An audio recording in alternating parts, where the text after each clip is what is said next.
Uşlar gaýsyn asmanymda. Ey edidim, ene ýurdum. Uşlar gaýsyn asmanymda.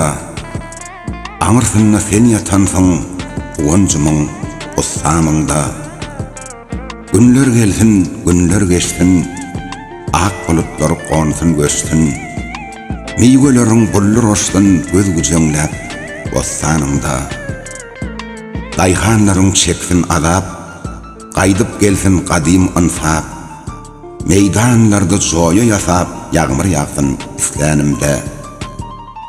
Ak alaňlar, gök derekler, gözden gitmez eger. Bolsun edip ak pataver, göwne hyýal beslenimde. Gün depäňden egilip dursun, nur bereket duýulyp dursun.